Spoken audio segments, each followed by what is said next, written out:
even though my father is an army officer, no, there was no pressure. He's actually more fun. He's like, why don't you try this kind of role? I said, Dad, I have to get that kind of role for me to try. It's not so easy to get lovely roles. So, yeah. Srividya garu meeku em cheppi oppicharu ee movie ki? She didn't need to. She didn't need to say. She didn't need to say like, can you like?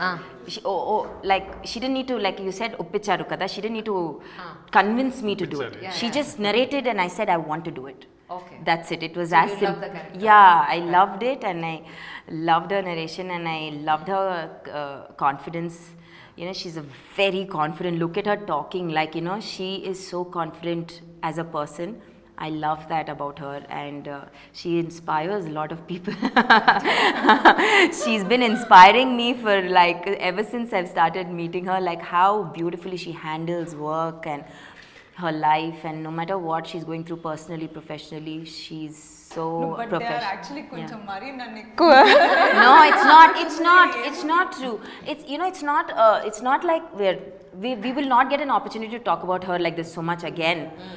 But it's more people should be, you know, given this opportunity to. I hope she does. Like the producers are like, you just take all my money, make the movie. You know, I hope she reaches that stage. Telugu ela నేర్చుకున్నారు మీరు? నేను actually Bigg Boss ద్వారా నేను Telugu, like, see, I can, when the camera is not rolling, no, I'll talk to you in Telugu, okay? It's just, exactly.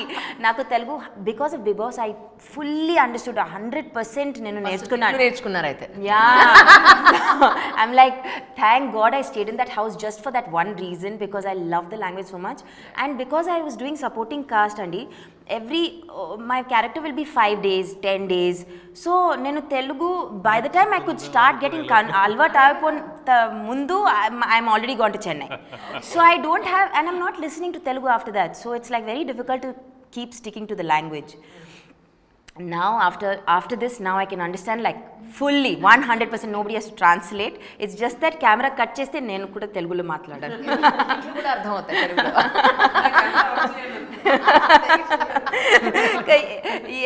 ఏంటి తెలుసా, నేను ఒక if I say something wrong, they will take it, and ఈ రోజు meme వేరే level గా ఉంది. So I'm like English లోనే మాట్లాడే, at least whatever I say, at least some sense will be there. కానీ ధన్య, నిజంగా హీరోయిన్ అయిన ప్రతి ఒక్కళ్ళు కూడా ఒక్కసారన్న యూనిఫామ్ వేసి పోలీస్ క్యారెక్టర్ చేయాలనుకుంటారు. ఫ్రమ్ ద బిగినింగ్ నుంచి విజయశాంతి గారి దగ్గర నుంచి, కానీ మీరు ఎవరు చూసుకున్నారు, రాధ గారు ఎప్పుడు చూసుకున్నా సరే, తర్వాత శ్రీదేవి గారు. So you got great character కదా అంజలి గారు. అది నిజంగా నాకు లక్ జాక్పాట్ దొరికింది అనుకున్నా. ఎందుకంటే అసలు మనకి మంచి మంచి క్యారెక్టర్స్ దొరకడమే పెద్ద విషయం అయిపోయింది. ఇప్పుడు ఇక్కడ కాంపిటీషన్ ఈజ్ క్రేజీ అండి. ఇప్పుడు చాలామంది అమ్మాయిలు వచ్చేస్తున్నారు, and they are coming at a very young age only now. చాలామందికి పర్మిషన్స్ ఇస్తున్నారు ఇంట్లో. నేను ఇప్పుడు స్టార్ట్ చేసే టైంలో ఒప్పించాల్సింది ఇంట్లో అమ్మని నాన్నని, కానీ ఇప్పుడంతా లేదు, వాళ్ళే పంపిస్తున్నారు, గో ట్రై ఫిల్మ్స్ అని. సో కాంపిటీషన్ ఇంత ఎక్కువ అయిపోయాక మనకంటూ ఒక ప్లేసు మనం ఉంచుకోవాలి అనే ఒక యాంగ్జైటీ ఒక టైంలో నాకు ఉండేది. ఎలా అబ్బా ఇది కాంపిటీషన్ పెరిగిపోతూ ఉంది అని అనుకునే టైంలో క్యారెక్టర్స్ వస్తున్నాయి. అలానే కొన్ని 5 years తర్వాత హీరోయిన్ రోల్స్ స్టార్ట్ అయింది. కట్ చేస్తే ఇంకో 5 years తర్వాత ఇలా సోలో పోస్టర్స్ పెట్టే స్టేజ్కి వచ్చాను అనుకున్నప్పుడు వెనక్కి చూస్తే అబ్బా ఇన్ని ఇయర్స్ పోయింది, కానీ I have done about 30-35 films now, and I'm proud of my own journey అని చెప్పొచ్చు. Because I come with zero support. మా ఇంట్లో అయితే వీఆర్ లైక్ మా నాన్న central bank was working with RBI, zero background. అసలు ఈ was a bank employee, retired bank employee, అయినా mother is a homemaker. అలాంటి ఒక bank no very traditional orthodox అప్బ్రింగింగ్లో వచ్చి ఒప్పించి ఇక్కడికి వచ్చాక నాకంటూ ఒక ప్లేస్ తీసుకోవాలి. అండ్ ఐ షుడ్ నాట్, ఎలా అంటే నాకంటూ ఒక ప్రిన్సిపల్స్ ఉంది. ఎప్పుడు ఎవరికి హర్ట్ అవ్వకుండా చేయాలి, కరెక్ట్గా ఉండాలి అనే ఒక చాలా నాకు నేనే పెట్టుకున్న రూల్స్ చాలా ఉన్నాయి. సో అలా వచ్చి ఈ జర్నీలో ఉన్నప్పుడు, ఇంత కాంపిటీషన్ ఉన్నప్పుడు ఎలా అబ్బా అని ఆలోచించే టైంలో ఒక ఫోన్ వచ్చింది శ్రీవిద్య నుంచి, ఇలాంటి ఒక రోల్ ఉంది చేస్తావా అంటే, ఇట్ ఈస్ లక్. ఎక్కడో పెద్దవాళ్ళ బ్లెస్సింగ్స్ ఉంది, మా ఫ్యామిలీ వాళ్ళ బ్లెస్సింగ్స్ నా దగ్గర ఉంది అని ఒక నమ్మకం అంతే. సో అది I hope I have done justice to that character that she gave me. అంటే ఐ హోప్ కాదు, అంటే నేను తనకి కన్నా నేను 1000 times మోర్ కాన్ఫిడెంట్ ఉన్నాను. అంటే the way not just hers, అందరివి చాలా బాగా వచ్చాయి పర్ఫార్మెన్సెస్ అయితే, చాలా అంటే చాలా. I'm very happy, like you know the characters are so convincing. ఈ క్యారెక్టర్ తిను అంటే తను అలా సెట్ అయిపోయింది. So it's all came out with really nice. Ravi Varma గారు, రీసెంట్గా మేము ఒక మంచి కాన్వర్జేషన్ పర్సనల్ ఇంటర్వ్యూ చేసాం వెరీ రీసెంట్లీ. ఏం సార్? లాస్ట్ ఇయర్ అనుకుంటా. అయ్యా లాస్ట్ ఇయర్, ఇది జానే సార్, 2024 జానే సార్, December 31st చేశారా మీరు? అదే కదా. So salt and pepper look లో చాలా చాలా బాగుంది. లేదు 2024 ఏమో సార్ మనం చేసింది. యా చేసింది మరి, చూసారా చాలా రోజులు అయినట్టుంది. అంటే అలా లాస్ట్ ఇయర్ జాన్లో చేస్తుంటాం అయితే, అట్లీస్ట్ 1 year పక్కా. Yeah 10 months nearly. ట్రూ. ఈ క్యారెక్టర్ గురించి, and as a set first నేను ఒక పొలిటికల్ బ్యాక్గ్రౌండ్ నుంచి వచ్చిన స్టోరీ, అది బయట నిజంగా రియలిస్టిక్గా జరిగిన స్టోరీని తీసుకున్నారు బసవ గారు. నాకు బసవ అన్న పేరు బాగా నచ్చింది, అందుకని నేను అలాగే పిలుస్తాను. నేను కూడా అలానే పిలుస్తాను. So nice man. ఇప్పుడు స్పెక్స్ పెట్టుకున్నాను కూడా గుర్తుపెట్టారు కదా మీరు. సో ఒక్కసారి మీ క్యారెక్టర్ గురించి సింపుల్గా అన్న ఏం చెప్తారు అంటే?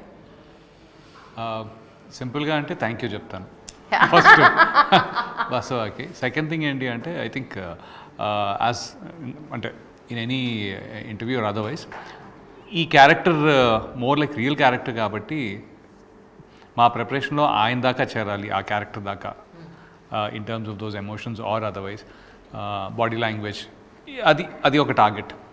So that was a challenge. I mean homework or you call it whatever, that is the target basically. So ఏంటంటే ఆయన క్యారెక్టర్ ఎలా అన్ఫోల్డ్ అయింది లైఫ్లో, ఏం జరిగింది అనేది ఎలా ఉన్నా, మోర్ సో తన స్టోరీ అండ్ ఆ బాడీ లాంగ్వేజ్, దీస్ ఎమోషన్స్ ఏవైతే ఉన్నాయో, మనకి నార్మల్గా మీరు ఏమంటారు బయట ఉన్న ప్రింట్ మీడియా కానీ ఇలా ఓవరాల్గా జరిగిన విషయం అంటే దానిలో ఎమోషన్స్ గురించి రాయరుగా, ఇది జరిగింది అంటారు అంతే కదా.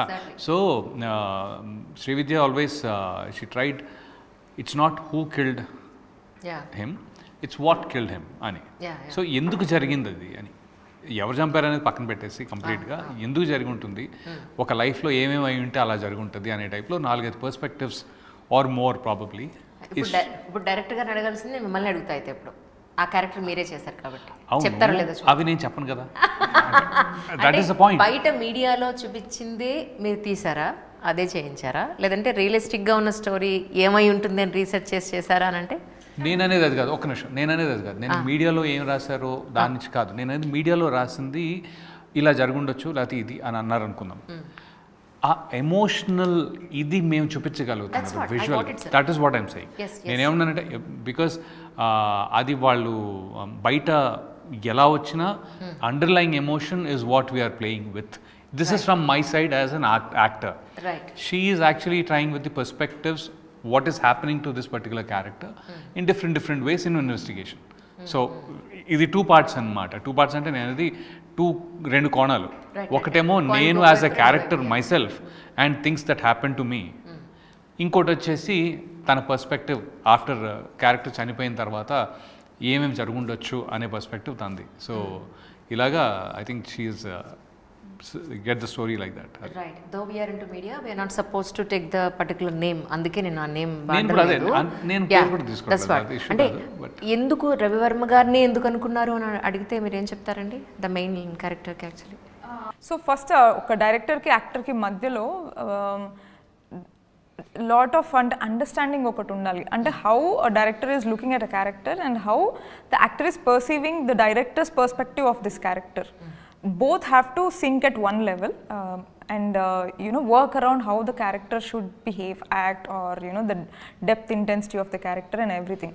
So నాకు మదాలో though it's like just a one day of work with Ravi garu, I felt that he is that kind of an actor who goes into all those areas, he touches all those areas. అంటే ఒక writer కానీ ఒక director కానీ ఒక క్యారెక్టర్ని develop చేసేటప్పుడు ఎన్నైతే మనం ఎక్స్ప్లోర్ చేసి ఒక క్యారెక్టర్ని రాస్తామో from an actor's perspective he goes into that level of depth of a character. ఈ క్యారెక్టర్కి I definitely need someone who is that passionate. So that way it's checked. Second thing, నాకు I somehow felt that look alike was never my interest, but somewhere ఆ believability ఈ character play చేస్తే, because it's an important character and people's person కాబట్టి ఆ ప్రాంతంలో ఉన్న ఏరియాలో ఉన్న జనాలు చూసినప్పుడు ఈ క్యారెక్టర్ని ఆయనలాగా వాళ్ళు రిలేట్ చేసుకోగలగాలి. లుక్ వైజ్ కాదు, but how the person is, how the character is playing around, దానికి I felt he will fit. So I somehow felt మనకేమి ప్రాస్థెటిక్స్ అవి ఏం లేకుండా న్యాచురల్గానే ఆయన ఎలా ఉన్నారో అలా I felt he will fit in. And I know that he's capable of giving that level of performance, and I know that he's someone who will go out and beyond to prepare for the character. And శ్రద్ధతో ఆయన prep work చేస్తారు అని నాకు తెలుసు. So all these things I felt like going to him. And ఆయన కూడా నాకున్న confidence చూసి ఆయన ఓకే నేను రిలేటబుల్ ఉంటానో లేదో అని, but he was not that sure. But తీసుకొచ్చి ఫస్ట్ లుక్ చేసిన తర్వాత he also got that confidence. కానీ సార్ ఇప్పటివరకు చాలా డిఫరెంట్ క్యారెక్టర్స్ చేశారు మీరు. మెయిన్ లీడ్గా ఇన్ని రోజుల గ్యాప్ తర్వాత ఇది రావడం అనేది, వచ్చిన తర్వాత ఈ క్యారెక్టర్కి నేను ఎలా జస్టిఫై చేయగలను ఉన్న పాయింట్లో మిమ్మల్ని మీరు రిఫార్మ్ చేసుకున్న పాయింట్స్ అంటే ఏం చెప్తారు? ఫస్ట్ ఆఫ్ ఆల్ మెయిన్ లీడ్గా అనే ట్యాగ్ ఏదైతే ఉందో మైండ్లో అది లేదు particularly, because it's still a character. It's stream ade it's one is that, and second thing is it is main story which is running around him. So adi meeku ee 10 నిమిషాలు ఉన్నా 20 నిమిషాలు ఉన్నా గంట ఉన్నా 2 గంటలు ఉన్నా I have to bear the responsibility of it. That's how I see it. ఇప్పుడు ఈ మేసకట్టు అందులో అది దాంట్లోనే ఉంది, అది వేరేది కూడా, ఇది వేరే కంటిన్యూటీ కూడా. So but the point is it's more about the responsibility. నువ్వు ఎలాగ తీసుకెళ్తావు దీన్ని, అందరికీ నువ్వు 10 నిమిషాలు ఉన్నా 20 నిమిషాలు ఉన్నా ఈ జనాల్లోకి ఎలా తీసుకెళ్తావు, అదొకటి. So I think as a said శ్రీవిద్యతోటి ఆ డీటెయిల్ తనలో ఉంది. నేను ఇలాగ whenever people change my character little bit, people అంటే అదర్ డైరెక్టర్స్, టాక్సీ వాళ్ళలో రాహుల్ సంకృతి అని ఉన్నాడు, ఆయన ఏంటి అంటే ప్రొఫెసర్ రోల్ ఇచ్చాడు. క్షణం చేసిన తర్వాత నెక్స్ట్ 1 మంత్లో, క్షణంలో నేను డ్రగ్ అడిక్ట్ చేస్తే 1 మంత్లో వచ్చి రవి గారు professor 45 years and then you are the, I'm like do you see it అన్న. నన్ను అడగల, నన్ను నీకు కనపడుతుందా అన్న. నాకేం ప్రాబ్లం లేదు, నేను చూస్తున్నాను అన్నాడు. అయితే ఓకే నువ్వు చూస్తే. సో అది ఎందుకన్నానంటే Srividya was able to see it, the reference అందుకే తీసుకున్నాను ఇప్పుడు. She was able to see it. నేను నువ్వు చూస్తున్నావా, అయితే నేను వెతుక్కుంటాలే అని చెప్పి ఆ వెతుక్కోవడం అనేది మా లుక్ టెస్ట్లో జరిగింది. లుక్ టెస్ట్ ఎప్పుడైతే చేసుకున్నామో ఇమీడియట్గా, అంటే అందులో ఆ లుక్ టెస్ట్ నేను Abhiraj cameraman DOP, he took the photographs also. So because they both are in sync so much, he took only 2 pictures అండి, 2 పిక్చర్లు. అంటే మీరు టెస్ట్ కట్కి వెళ్ళేటప్పుడే మీరు మీసం అది పెంచి ప్రిపేర్ అయ్యి వెళ్ళున్నారు. మొత్తం గడ్డ ఉండదు, గడ్డ తీయడం అంతే. మా ఆఫీస్లోనే అన్ని ట్రిమ్ చేసుకుంటూ, సెక్షన్స్ వైస్ ట్రిమ్ చేసుకుంటూ అలా వెళ్ళి మీసాలు బేసిక్ లుక్ సెట్ చేసుకున్నాం. ఓకే, ఆ మీసం మొత్తం ఒక్కసారి క్లీన్ షేప్, ఇది లుక్ అని